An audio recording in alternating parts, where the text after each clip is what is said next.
On the screen, there is footage of Kim fighting with Seohwa, Antanas, and Myeon. Kim sees it is the footage of his battle against Lycaon, Antanas, and Myeon. Gak says that these three battles have one thing in common. Kim could have killed the Poison Beauty and prevented the catastrophe. He also could have prevented the catastrophe by killing Antanas and stopping the catastrophe of questions from hatching. But he didn't do that on purpose. Gak says, "Dear Constellations, the Incarnation Dr. Kim has been colluding with the channel storyteller, Baehyung, and manipulated the scenario by hiding his true powers." Kim thinks that Gak wasn't attacking them using the rule of plausibility. Gak says that they played them for a fool and made the scenario look harder on purpose to forcefully produce a cathartic ending to the scenario and to cheat them out of their coins. Kim thinks that Gak's true goal is to destroy the Baehyung channel.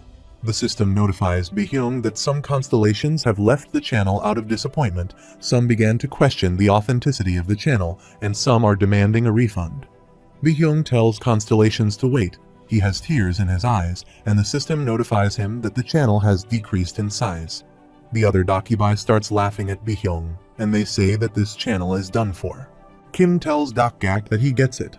Just give him his reward if he is done, and he will accept his offer. Gak tells Kim that he hasn't abandoned all of his sensibility after all. Baehyung is angry at Kim, and Kim tells him not to look at him like that. He can't do anything. Kim tells Gak to let's go. Gak snaps his fingers, and they both disappear. Kim is teleported into a room. He wonders if this is his Gamtu. He turns around and is amazed to see the star stream. Gak says he often stares into the star stream too. It is a beautiful sight, and Kim is surprised to see Gak. Gak tells Kim that he must have startled him and says that it is his real voice. Kim thinks that this is the Dakibai's real voice, which he has only heard through broadcasts. Then that means the Gak in front of him is his real self. Gak asks Kim if he's thinking of doing anything foolish. Kim asks if he is afraid that he might kill him. Gak says so he knows that is impossible. Kim says he knows better than to go against a Dakibai. Gak snaps his fingers and says that he likes it. Let's write up that contract. Then he summons Baehyung there and says that he brought Baehyung as the notary. After all, Kim can't sign their contract until he annuls his contract with Baehyung. He says that Baehyung will compensate him for his breach of contract. Kim thinks that this jerk knew he had a deal with Baehyung all along. Kim tells Gak to do as he likes. He doesn't care. Gak says that he is glad that he is quick to agree and asks if he would like to have a look at the contract first. Gak says that it is his first time signing a contract like this. The contract appears in front of Kim, and he looks annoyed after reading the contract and says that he will take half of all donations received, and there are even clauses that restrict his freedom, and he is the employee and not the employer. Gak asks Kim what he thinks about the contract. That's how things are done in this kind of line of work, but he can make some adjustments if he wants. Kim thinks that he is lying. Even though Baehyung didn't offer a contract as unfair as this, Kim says that it is not a bad contract, but he would like to make a request before signing the contract. Gak asks what that request is. Kim tells him that he doesn't want to be the only one moving to a different channel. Baehyung's channel has some powerful constellations. Gak looks at Baehyung and asks who. Kim replies, the prisoner of the golden headband, abyssal black flame dragon, demonic judge of fire. Gak tells Baehyung that he's impressed because he didn't know that he had such a powerful constellation. Baehyung is angry at Kim and asks how he could do this to him. Kim is smiling, and he replies to Baehyung that he should trust him once. Things can't get any worse right now anyway. Kim starts speaking again and says that he was hoping he could help these constellations move channels with him. He tells Gak to link him up to his channel, and Gak says that he would be linked to 2 channels simultaneously. Kim says that it doesn't matter. That way, the constellations will be able to move to his channel through him. Gak says that he is right. Kim tells him that he is a little curious and wants a sneak peek at the constellations in his soon-to-be channel. Kim says that he has only ever been in this small channel, and now he wants to see what it's like in the big leagues. He asks Gak if he can give him a sneak peek. Gak tells Baehyung that he found himself an amazing incarnation. Too bad he will be with him now. Baehyung starts crying. Gak says fine. He will give Kim a little preview of how the big boys play and snap his fingers. Numerous screens appear around Kim. Kim is surprised to see that he even has constellations from other continents and even other worlds. He wonders about all the coins he could get if he was on a channel as big as this one. Gak asks what he thinks about his new home. Kim says that he is impressed. It is huge. Gak says that they should sign the contract now. Kim tells him before doing that, he wants to say hello to everyone, and Gak allows him to do that. Kim closes his eyes and asks the constellations of Tokyo Dome if they can hear him. The system notifies him that some constellations of Tokyo Dome are looking his way. Kim says that he is sure some of them may have already heard of him. He is Dokja Kim, the one who destroyed the ruler's throne and became the king of the world without a king. He says that he doesn't have a supporting constellation, and that's about it. He looks forward to their time together. Gak thinks that he is in high maintenance. The system notifies that the constellations of Tokyo's dome are listening to what he has to say. Kim tells everyone that he would like to host an event to commemorate his joining the channel, and let's call it a collaboration between Korea and Japan. If they want to know more, then come to channel number by 76023. There will be a coin draw for those who come early. The connection is lost. Gak asks Kim what he thinks he is doing. Kim tells him that he is hosting an event. Gak is furious and asks Kim if he has a death wish, and if he thinks that the constellations in his channel would fall for something like that. A screen appears in front of Gak. Kim says that he thinks they are interested because he cut him off just when it was getting good, and Gak starts shouting at the constellations to wait. The system notifies that a considerable number of constellations have joined the Baekhyun channel, and the channel has leveled up. Kim thanks everyone for coming. The constellation prisoner of the golden headband is annoyed at the sudden influx of constellations. Naval warfare god is wary of the new constellations. A constellation that wields the Muramasa is begging him to announce the winner of the coin draw, and a few constellations are asking when the coin draw will start. Kim tells them to calm down. It is going to be soon, but think about it for a second, if the coins are even important when one doesn't have an incarnation to spend them on. Kim puts his hands in the air and says that some of them may have missed it, so let him tell them again he is Dokja Kim, and he doesn't have a supporting constellation yet. He had won the War of Kings and stopped 2 catastrophes before the scenario even began. They probably won't find any other incarnation like him in the entire world, and definitely not one who doesn't have a supporting constellation yet, but things have been getting a little hard lately. And the 5th scenario is about to start for Seoul Dome. Seeing as how they are all very smart, he trusts that they all know what that means. That is right. The moment they have all been waiting for, the 2nd support selection event will be held soon, and to commemorate the occasion, he wants to hold a special event of his own. Kim tells everyone that if this channel gets more than 10,000 subscribers before the day of the support selection, then he is going to choose one of the constellations for this channel. Gak is sweating as he yells at Kim to wait. The constellations are watching Kim on the screen. The prisoner of the golden headband gulps loudly, and the secretive plotter is watching him with great interest. Kim tells everyone that he will be waiting for them here, and that they shouldn't forget that there are 10,000 subscribers. Gak grabs his head and lets out a loud scream. He tells Kim that he is going to have to die now. Kim tells him that so many constellations are watching them right now. He asks if Gak isn't afraid of what might happen if he does that. Gak tells Kim that he is the master of the Tokyo Dome. He asks if Kim thinks that he would be afraid of breaking the rule of plausibility to let an insect like him get away. Gak attacks Kim with lightning, but he is unharmed. Kim thinks that he can take this, and Gak wonders what is happening right now. A voice calls him from behind and asks if he had fun. Gak turns around and sees that Baekhyun is staring at him, and he is quite large in size. Gak asks how he broke free from the letters of imprisonment. Baekhyun says that he just broke after some wriggling around. Gak asks Baekhyun what he thinks he is doing. He calls him a low-level Dakibai. Baekhyun tells Gak that he may have a lot of subscribers, but he is a low-level Dakibai too. Gak says that he chose not to move up the rank and asks if he dares to pick a fight against the master of a major dome. Baekhyun says that he saw that he had many great constellations, but they are all in his channel now. He tells Gak that he was running his mouth about him earlier, and that he manipulated some scenarios that are rich coming from an incarnation thief. He asks Gak didn't anyone teach him any manners. Gak is scared, and he tells Baekhyun that he won't get away with it if he attacks him. Baekhyun furiously punches him in the face and says that he doesn't care. Gak crashes through the room and disappears into the star stream. Kim is scared to see that. Kim looks at Bi-hyung, who says that he has gotten too worked up and must have punched him all the way to the Andromeda scenario. Bi-hyung looks angry. Kim thinks that he is at the Dokubai Gamtu, just like Gak, and this is Bi-hyung's real self. Kim is scared, so he casually asks if there is such a scenario. Kim thinks that he can feel that Bi-hyung has become much stronger with the growth of his channel, and he doesn't have his consent about what he did. Kim is afraid that he might be holding a grudge against him. Bi-hyung replies that it is a scenario that makes one see reason again, but more importantly, he asks Kim if he knows what he is seeing right now. There are multiple screens in front of them. Kim says that he imagines it is not different from what he is seeing right now. Bi-hyung starts smiling, and he has tears in his eyes. After some time, Kim looked at a pile of books. There was one called Singularity. Bi-hyung looks at Kim and asks what he is doing. Kim says that he is not doing anything.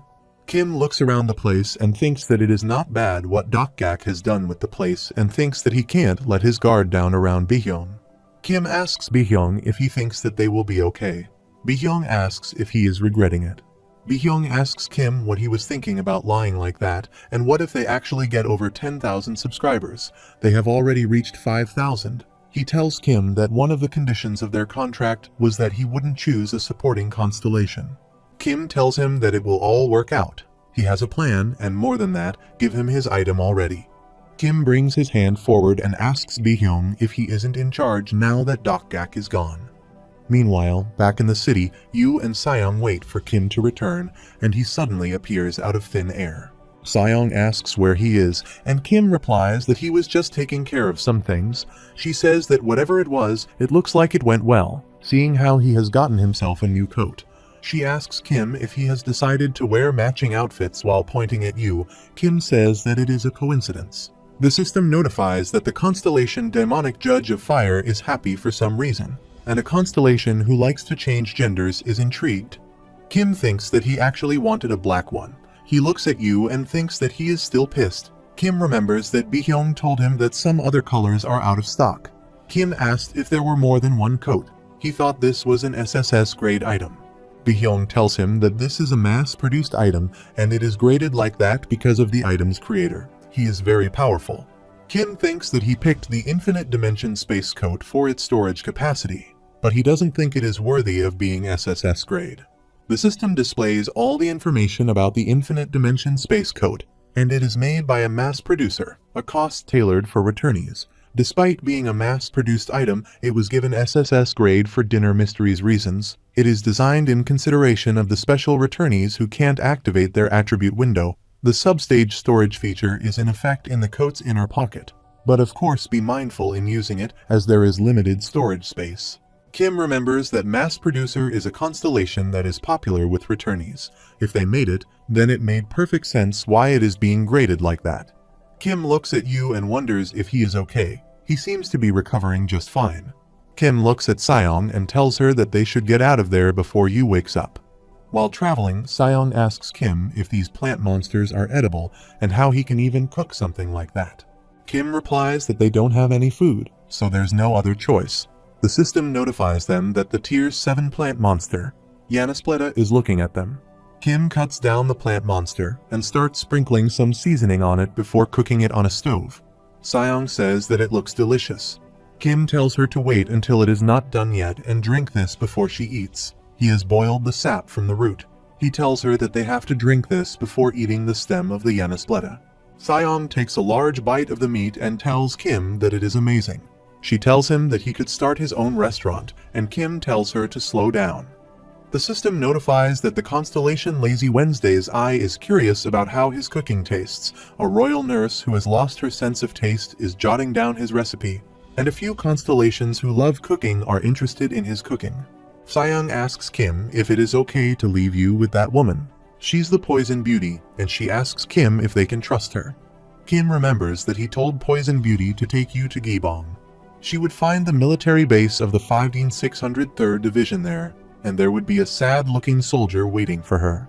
Kim remembers that in Yu's other regressions, where she wasn't infected, Seol Hwali was known as the Sage of Medicine instead of the Poison Beauty.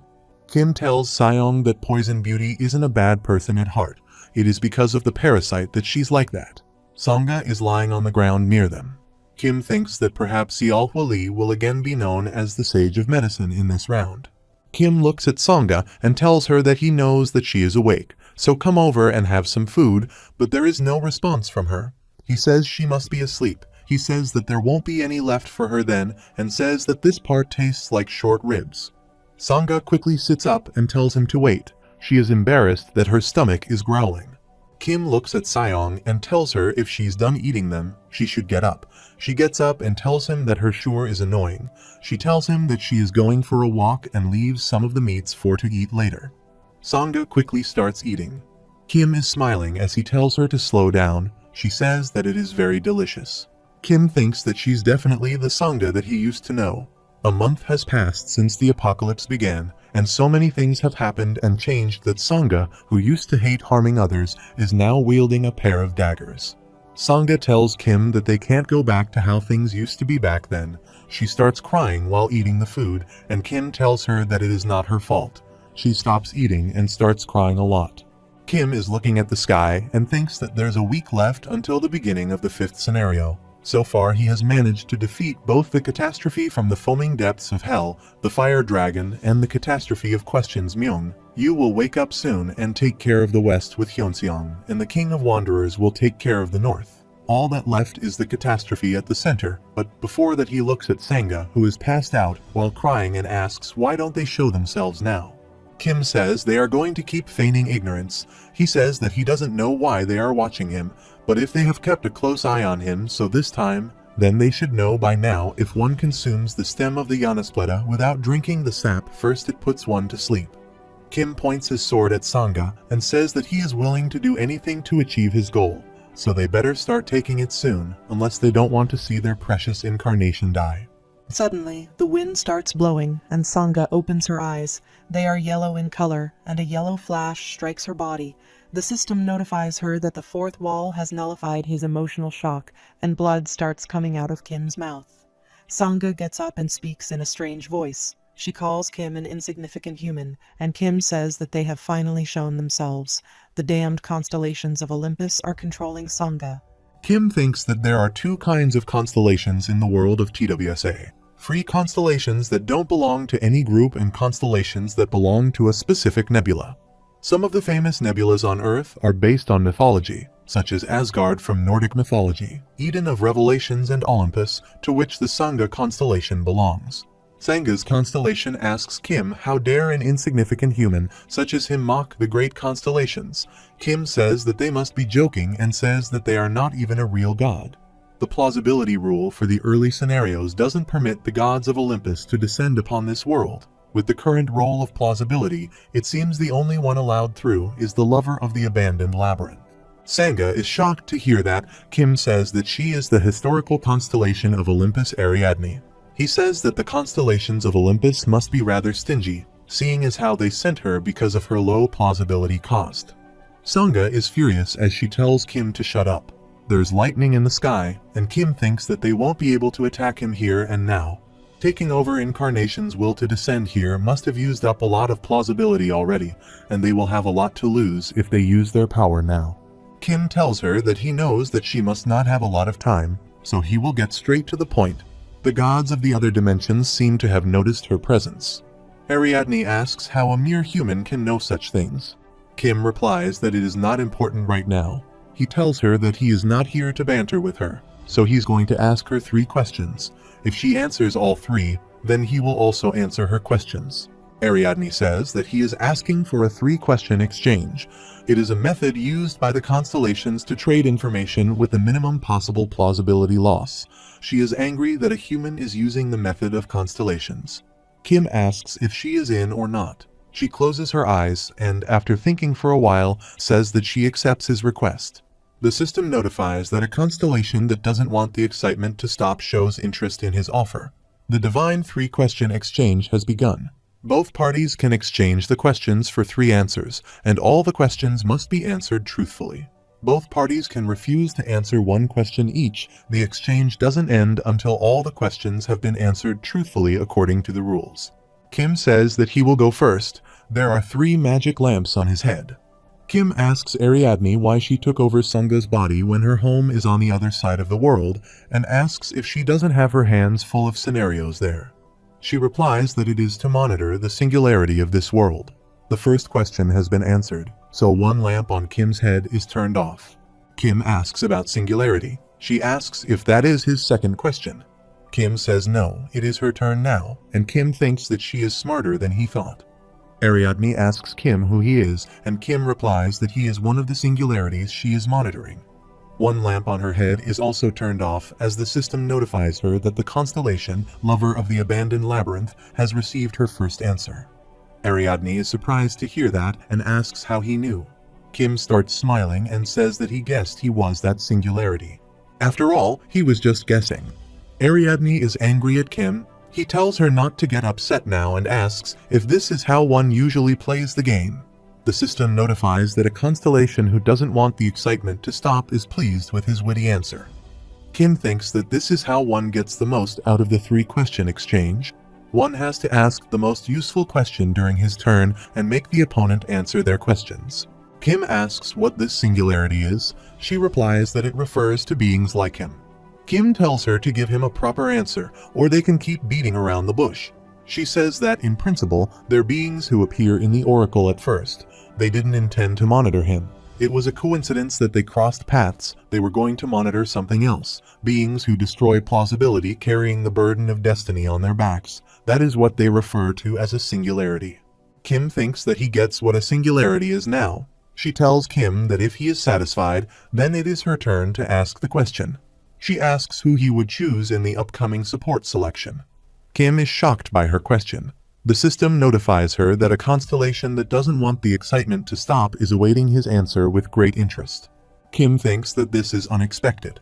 The system notifies that the Constellation prisoner of the Golden Headband is changing his nickname, and a few Constellations who love the Korean peninsula are nervous.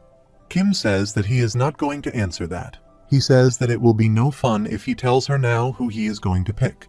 The system notifies Kim that he has used his right to refuse, and he can no longer refuse to answer any more questions. Ariadne says that here is her last question. Then she asks Kim how he knew that they were watching him. Kim is nervous and thinks that this must have been what they were after all along, because he could have just given them an irrelevant answer had they asked about his identity. Kim says that he has read a lot of books. He knows all of this because he likes reading a lot of books. Kim thinks that seeing as there's no announcement that the question has been answered, he guesses his answer wasn't convincing enough, but he can't tell them about TWSA either. Kim tells her that, in general, Koreans know a lot about their mythology. Ariadne asks what he means, and Kim replies that they are so famous here that they publish comics for children based on their mythology. He says that he guessed she didn't know that she's very famous here. Ariadne is surprised to hear that and thinks that can't be possible. Kim tells her that the Cretan Labyrinth, the monster who is half human and half beast, her lover who has forgotten about her, is imprisoned on Naxos Island. He asks her if he should go on and tell her more, and she tells him to stop. There's an announcement that the Constellation lover of the abandoned labyrinth has received her third answer, and all three lamps on her head are turned off. Ariadne wonders how a human from this tiny country knows about her fable. Kim asks the oracle she received what it was about, and she says that she can't tell him that. All three lamps on Kim's head are turned off. Kim thinks that he knows this will happen, and he says that the last question is the most important. The system notifies that Ariadne has used her right to refuse, and all answers and questions have been exchanged. The divine three-question exchange has ended. Ariadne tells Kim that she has entertained his insolence because her husband was curious about him, but this is where it ends. There is only one reason why she descended to this world. She says that this is a stern warning from Olympus. Do not meddle in their affairs. They are working to prevent this world from ending, and this woman will become the wall to stop the oncoming tide of destruction. Kim asks why Senga. She replied that it is pointless to ask why. Even the three sisters who spin the thread of fate don't know. Kim clenches his teeth and says that Olympus does blame everything on fate. She tells Kim that he is the incarnation restricted by the scenarios, the direction of fate is being turned, all the flow of stars will gather into one place, and the story that decides the fate of the constellations will begin. Kim asks what she means by that and asks if she's talking about the Gigantomachy. Ariadne says he even knows about that. She tells Kim that he never ceases to surprise her, but he will never fully understand as he is a mere puppet to the moment. Lightning strikes in the sky as she tells Kim to remember if he is standing on the wrong side when the end is near. A lightning blast strikes Sangha and she starts to fall to the ground. Kim rushes to catch her, takes her in his arms and says that he must not look up right now. Kim musters the courage and looks up. The system notifies them that the fourth wall has nullified his emotional shock, and Kim sees a large monster emerging from the sky. Kim sees that they are the monsters he is going to be fighting against. He thinks that the final scenario had many different names: Ragnarok, Gigantomachia, and Armageddon. He doesn't know what Ariadne said when she said the end, but one thing is for sure, something different from what he knows is about to start. All the monsters start roaring while looking at the sky. Kim is sweating as he thinks that it is exactly what he wanted. If things carried on as they did in the novel, he will never be able to get the ending that he wants. Kim says that he is going to create a story that will stand face to face with any mythology. The system notifies that the power of a fable stirs in the depth of his soul, and his first stigma is about to blossom. Strong winds start blowing, Lycaon is severely injured and bleeding a lot, and he is running away. It is Antinous controlling the body of Lycaon. She says that she can't believe that she has ended up taking over the body of the Wolf of Immunter, but she should be thankful that she was lucky enough to survive. She starts coughing blood and says that this body won't last much longer. She needs to find a new host, and she'll drive the Earthlings who have ruined her home to extinction. Antinous looks up in the sky and says that energy is familiar. It is similar to what she felt from the monarch-level insects of Kronos. She thinks if she could take over the beings who emanate such energy, then she would be able to take her revenge. While running, she looks at a boy in the woods. The boy is amazed to see her and says that he has never seen an insect like her. There are dark clouds in the sky. Kim wakes up in a room. Seong looks at him and asks if he had a bad dream. Kim says something like that. Kim tells her that what he saw just now was the vision from the omniscient reader's viewpoint that was activated subconsciously. Kim wonders if Giliang is okay. Kim gets up and starts wearing his jacket. He asks Seong where Sangha is. Seong tells him that she went out to surveil the area and asks Kim what they should do now.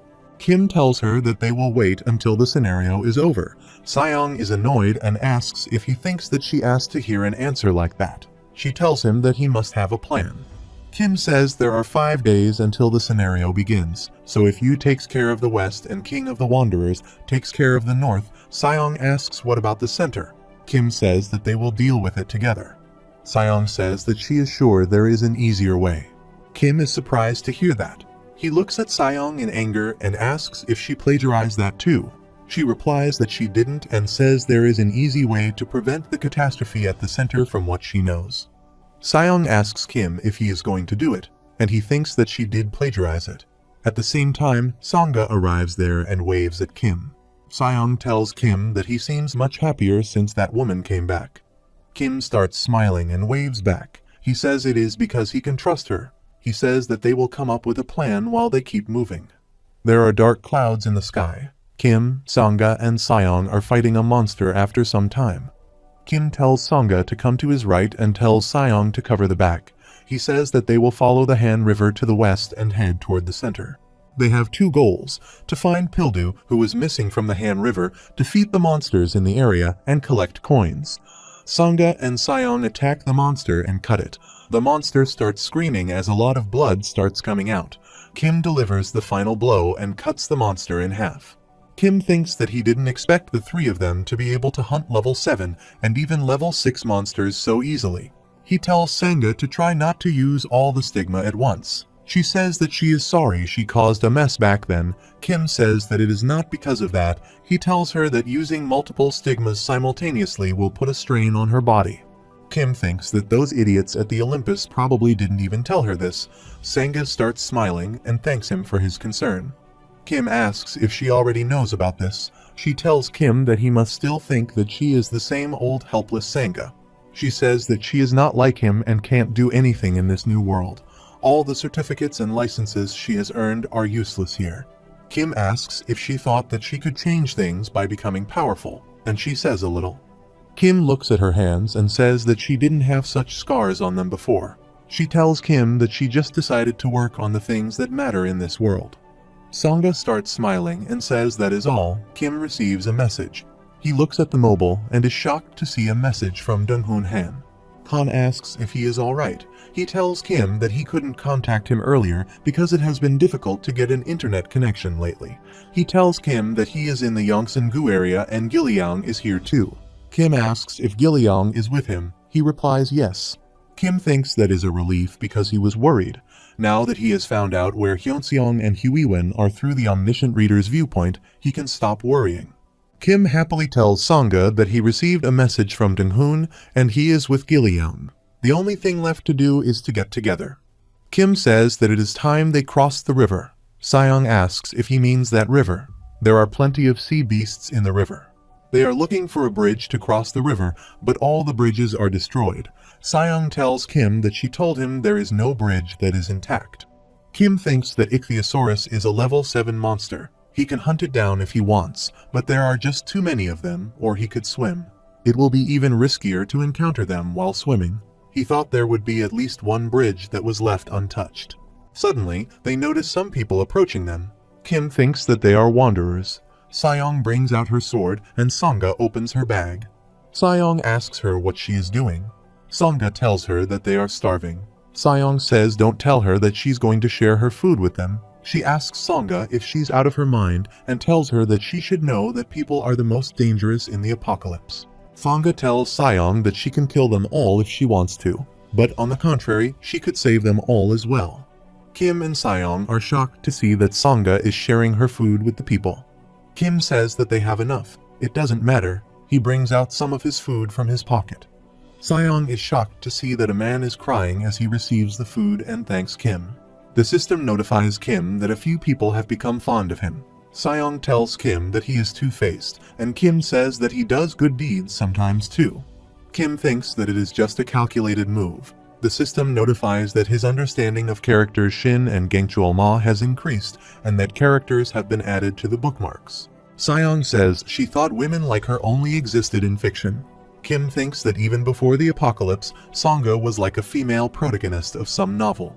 A girl comes running towards Kim and thanks him while bowing down. Kim thinks that this girl has good manners. He asks her where her parents are, and she says that they are not here anymore. Gu thinks that this little child has survived until the 5th scenario without her guardians, unless she has been dropped off in the middle of nowhere, which is nearly impossible in TWSA. The girl bows down and thanks Kim. He tells her to wait and wonders if she just came here to thank him. Kim looks back and sees that Seong is angry. He tells the girl never mind and says goodbye. Seong says that they are just wasting their time and food here. After some time, while sitting in a room, Seong says just wait and see. They will be back for more soon. She asks if they see them looking at their weapons. They will soon end up biting the hand that feeds them. Kim and Sangha are eating meat. Kim says that not everyone is bad just because it's apocalypse, and Seong says yes, they are, almost all of them. 1 hour later, Seong is still mad. She is cooking her meat on the stove and says that they will be back soon, drooling for more. 2 hours later, Seong is still waiting for the people to attack them.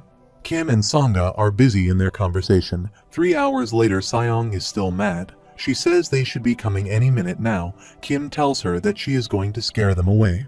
4 hours later, there's a noise and Seong excitedly says that they are here. Kim asks why she is so happy. Seong says that she told them they would come for their food. There is a girl outside holding a blanket. She asks if she may have a moment, and Kim, Seong, and Sangha are shocked to see her. The system notifies that the Constellation Daimonic Judge of Fire smiles benevolently, and they have been gifted 2,000 points. Sangha takes the blankets from the girl and thanks her. She asks if she is alone and says that it is dangerous for her to be out so late at night. The girl says it is just as dangerous wherever she goes. Sangha asks her if she wants to stay with them.